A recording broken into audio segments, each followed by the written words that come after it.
Let's just be friends with benefits until I'm sure about him, she proposed. So I withdrew all benefits, including my friendship. Now he's sure he doesn't want her. Hey viewers, before we move on to the video, please make sure to subscribe to the channel and hit the like button if you want to see more stories like this. Thanks. Throwaway for obvious reasons. This all went down about a year ago, but it still feels fresh enough to share. I figured Reddit might appreciate the irony. It's got that classic mix of betrayal, quiet exit, and karma doing its thing. If you're into those how I dodged a bullet stories, buckle up. I should start from the beginning to set the scene. My name's not important, but let's call her Katie. We met in college, back when life was all about late-night study sessions and cheap takeout.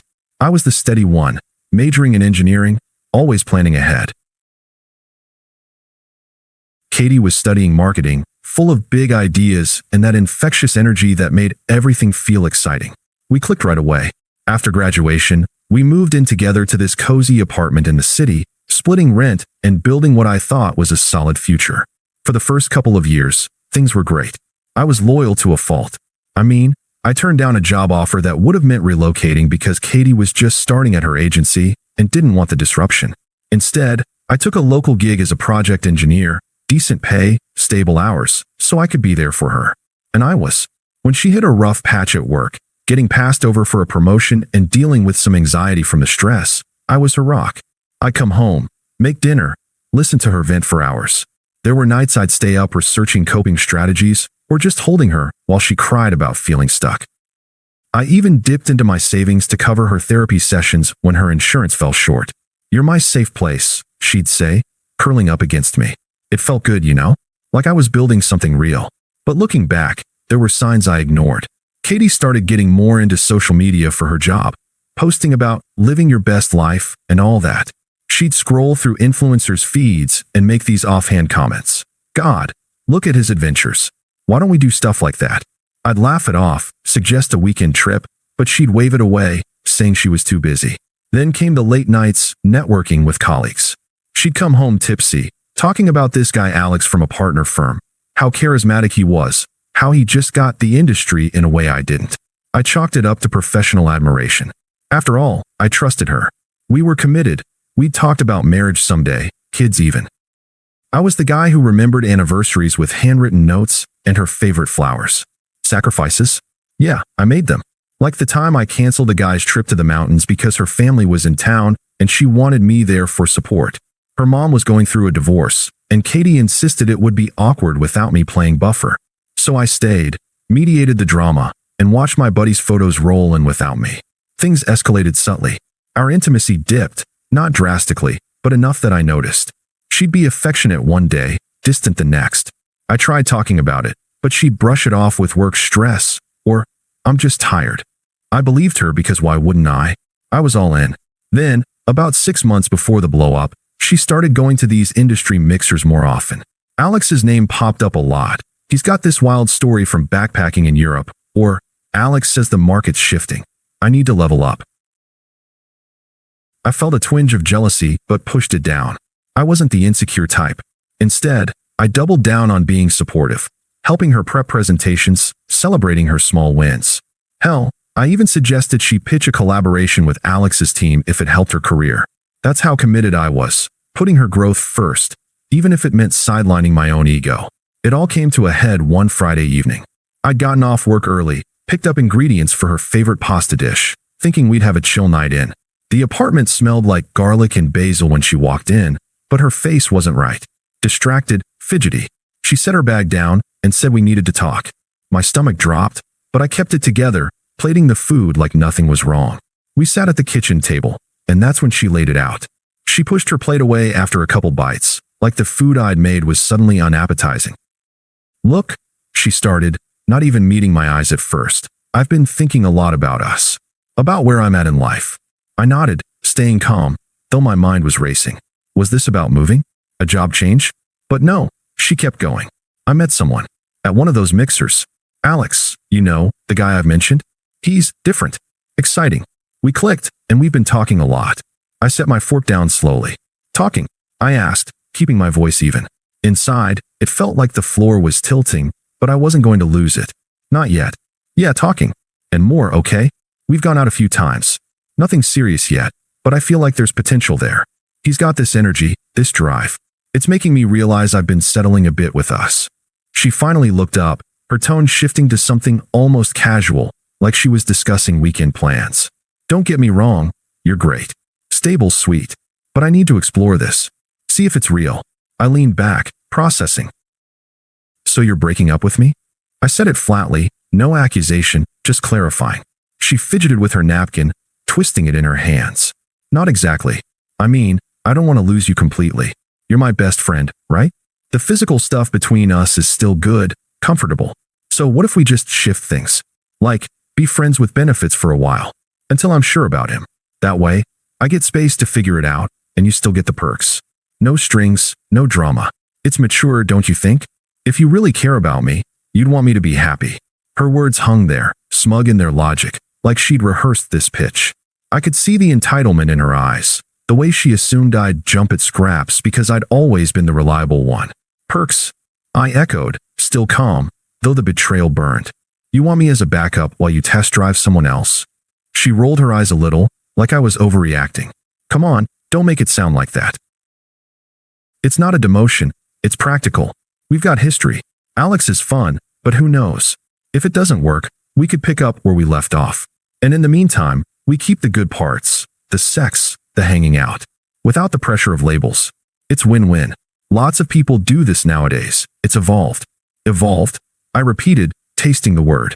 She was twisting everything, our commitment, my loyalty, into some casual arrangement that benefited her.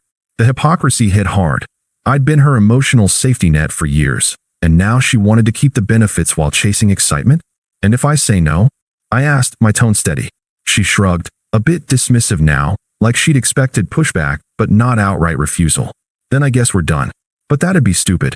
Why throw away what we have over something that might not even last? Think about it. You get to keep me around without the commitment stuff you're always pushing for anyway." I sat there for a long moment, the pasta going cold between us. Her excuses piled up. "It's not cheating if I'm honest about it," she added, as if that made it better. "I'm giving you a choice here. Most girls would just ghost or lie." Twisted logic, all of it, framing her selfishness as generosity, my potential heartbreak as an opportunity. She leaned forward, trying to sound reasonable. "Look, I still care about you. This could be fun, low-key. No jealousy, no fights. Just benefits until I'm sure." I met her gaze, feeling the weight of every sacrifice I'd made flash through my mind. But I didn't yell or beg. I just nodded once. "That doesn't work for me, Katie. If you're not all in, neither am I. We're done, completely. No friends, no benefits, nothing." Her eyes widened, like she hadn't seen that coming. "Wait, seriously? You're just going to end it like that? After everything?" "Yeah," I said simply, standing up. "After everything." I cleared the plates without another word, the silence thick. She tried to argue more. "You're being dramatic. Let's talk this out." But I tuned it out, methodically packing an overnight bag. By the time I walked out the door, she was still sputtering justifications. "Fine. Go then. You'll regret this when you're alone." The door clicked shut behind me, and that was it. No outburst, no confrontation, just detachment. That night, I crashed at a buddy's place, staring at the ceiling as the reality sank in. The confusion hit first. How could someone I'd poured so much into think I'd accept being demoted to a side option? It felt outrageous, undeserved. I'd been loyal, committed, always putting us first. And for what? To be treated like a convenient fallback while she chased some exciting guy? The unfairness gnawed at me. I replayed the conversation in my head, her smug tone echoing. It's win-win. Win for who? Her, obviously. Me? I was supposed to be grateful for crumbs. The next few days were a blur of silence. I didn't text her, didn't call. Instead, I focused on logistics, arranging to get my stuff from the apartment when she was at work, canceling shared subscriptions, untangling our finances quietly. It wasn't revenge, it was self-preservation. I blocked her on everything: phone, socials, email. No contact from the jump. Why give her access when she'd already shown what she thought of me? But man, the emotional weight lingered. I'd sit in my temporary spot at my friend's, scrolling through old photos before deleting them. Flashbacks kept coming. That time she lost her job briefly during the pandemic. I covered rent alone for 3 months, worked overtime, assured her we'd get through it. "You're my hero," she'd said then, pulling me close. Or the holidays when her family drama peaked, her dad showing up unannounced, stirring up old fights. I mediated, hosted, even loaned her brother money from my savings to keep the peace. Sacrifices I made willingly because I loved her. Now, it all felt like I'd been played, my reliability weaponized against me. The confusion morphed into hurt. Nights were the worst, lying awake, wondering if I'd missed signs earlier. Was I too safe, like she implied? Too predictable? I questioned everything, from our routines to my own choices. Therapy helped. I started sessions right away, unpacking how her proposal revealed her true colors, manipulative, entitled. She wanted the cake and to eat it too, my therapist said, and it clicked. I'd been the sure thing, the emotional anchor, while she eyed the maybe. It stung, the betrayal deeper than just cheating. It was a calculated disrespect, assuming I'd settle. I let myself sit with it, no rushing to get over it. Mornings, I'd hit the gym before work, channeling the pain into something productive. Afternoons, I'd dive into hobbies I'd sidelined, reading engineering journals, tinkering with side projects. Evenings, I'd meet up with friends I'd neglected, rebuilding my social circle. It was quiet dignity in action, no bad-mouthing her online, no dramatic posts. Just steady steps forward. Mutual acquaintances reached out occasionally. Heard about you, and Katie, you okay? And I'd keep it brief. Yeah, moving on. I didn't spill details, let her narrative spin however she wanted. Weeks turned into a month, and the silence amplified everything. No word from her at first, which oddly hurt more. Confirmation I was disposable. But as I detached, clarity came. I realized the unfairness wasn't just her actions. It was how I'd undervalued myself. I'd given up promotions, trips, personal growth for us, only for her to treat it like a temporary gig. The arc started shifting, from vulnerable confusion to a calm resolve. I rented my own place, a small studio, but mine. Landed a promotion I'd passed on before, with better pay and travel perks. Life without contingencies felt freeing. I dated casually once or twice, nothing serious, but it reminded me I wasn't boring, just committed to the wrong person. Still, the middle dragged emotionally. There were low moments, spotting a couple at a cafe, flashing back to our routines, or holidays approaching, remembering how I'd always planned them around her. But I breathed through it, no shortcuts. The unfairness faded into acceptance. This was a bullet dodged. By month 2, my internal voice had evolved. She didn't deserve you. I was building something new, piece by piece, in her absence. It stopped hurting. It just was. About a month after I went no contact, the karma started rolling in, at least from what I pieced together through the grapevine. Mutual friends mentioned Katie was posting cryptic stuff on social media about lessons learned and unexpected turns, but I didn't check myself. Then came the direct hits. Turns out Alex, the exciting guy, wasn't looking for anything serious. They'd hooked up a few times, but when Katie pushed for commitment, telling him she was all in, now that I was out of the picture, he bailed. Ghosted her completely after a weekend getaway where she apparently confessed her feelings. Friends said she unraveled fast, calling in sick to work, isolating herself, even losing a big client because she blew a presentation. Her smug confidence from our breakup shattered. She became the backup she'd tried to make me. The attempts to reconcile started small. First, an email, since I blocked her number, titled "Can we talk?" It read, "Hey, I miss our chats. Things with Alex fizzled. He was just a phase. Remember how good we were as friends? Let's grab coffee, no pressure. I could use your advice right now." Casual, like nothing happened. I deleted it without replying. A week later, she escalated, showed up at my new building's lobby, buzzing the intercom. "It's me," her voice crackled through. "I know you're up there. Please, just 5 minutes." "I screwed up, I see that now. You were always the steady one. I took it for granted. Can't we at least be friends again?" The benefits part was stupid. I was confused. I didn't buzz her in. Instead, I texted the doorman to say I wasn't home. But she didn't stop. Her friends got involved next, toxic as hell. One, her bestie Sarah, called from an unknown number. "Dude, you're being a dick. Katie's going through it. Alex used her and dipped. She needs her support system. You owe her after all those years. Grow up and answer her texts." Another, her cousin Mike, messaged on LinkedIn of all places, "Family's worried about her. She's not eating, crying all the time. Be a man and forgive. Everyone makes mistakes.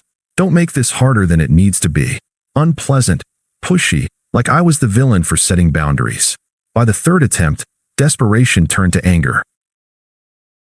Voicemails piled up from borrowed phones. How can you ignore me like this? After I was honest with you? You're punishing me for exploring. That's controlling. Fine, be alone forever. You'll regret ghosting me when you realize no one's as fun as I am. Her hypocrisy shone through, accusing me of what she'd done, flipping the script to make herself the victim. I stayed silent, letting it all bounce off. No responses, no engagement. Her unraveling was her own doing. The final encounter happened at our mutual friend Jake's birthday party, a casual rooftop gathering I'd almost skipped, but I was in a good place by then, 6 months post-breakup. I'd shown up with a couple co-workers, feeling lighter than ever. New promotion meant travel. I'd just gotten back from a conference in another state, networking like crazy. Gym routine paid off too. I was fitter, more confident. Even started seeing someone casually, though nothing serious yet.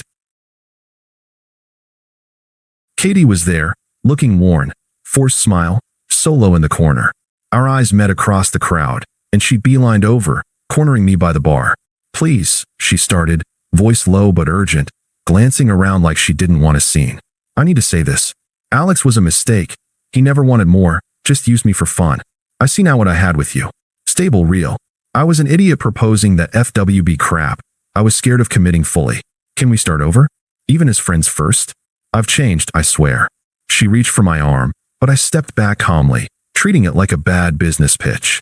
"Katie," I said evenly, no emotion leaking through. "Our arrangement ended the night you suggested it.